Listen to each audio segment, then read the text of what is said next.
Well, Alexei Navalny's aides had believed that it was a cup of tea at the airport. That was how he came into contact with Novichok, the nerve agent. Now they're saying, actually, looking at the evidence gathered from his room, which they say they collected about an hour after hearing that Alexei Navalny had fallen ill on this internal flight, well, they say that is where the Novichok came from. It's a claim coming from Alexei Navalny's team. It's not coming from the German authorities, who, of course, took custody of Alexei Navalny when he was airlifted to Berlin for treatment. This is coming purely from Navalny's team. They shared a video on Instagram and in a lengthy post said they didn't trust Russian authorities. They instantly thought there was foul play. You can see them here moving around the room, collecting evidence, bagging up whatever they can. And part of that are a group of water bottles. We see 2 on a table here and a further 1 on a bedside unit. His team now saying, and indeed backing this up at a press conference, saying this is where the Novichok came from.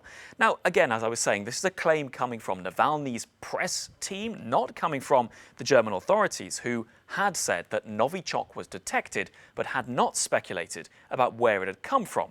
Well, that detection of Novichok, of course, supported by the French president, after a French lab did some independent analysis, and Emmanuel Macron said to Vladimir Putin on the phone there must be an investigation, also supported by an independent lab in Sweden that Novichok was detected. But here, demanding answers of Russia, pointing the finger at the Kremlin, but not saying where the Novichok came from, or of course who administered it. Russia have denied any involvement.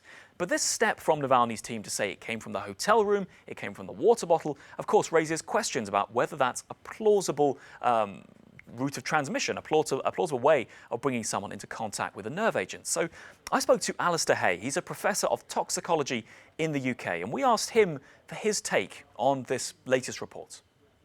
They will have to look at the water bottles, assess what might be present on them or in them, and do tests accordingly. There have been tests in the past using nerve agents administered to individuals in water.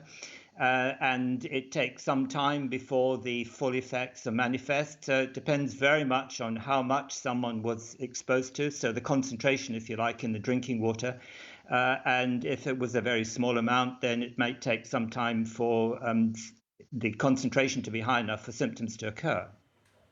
Well, the German authorities not commenting on this report from Alexei Navalny's team. We spoke to them. They will give no further comments. Also worth saying, that laboratory in Sweden that we spoke to as well, one of the independent labs confirming Novichok, well, they say they examined blood samples, so they weren't talking about water bottles either. Regardless, though, I think perhaps of the specifics there, the fact that there is a case to be discussed about the presence of Novichok, well, that is being backed up now by the OPCW, who say, that is the Organization for the Prohibition of Chemical Weapons, who say they are supporting the German government in analyzing samples. And of course, those results will be forthcoming. We're expecting them in the coming days, perhaps a week or so. So why does this matter? Well, Alexei Navalny's team saying they believe they know exactly where the poisoning took place. But of course, all of this, as fingers are pointing at the Kremlin, demanding an investigation is opened in Russia and that answers are provided.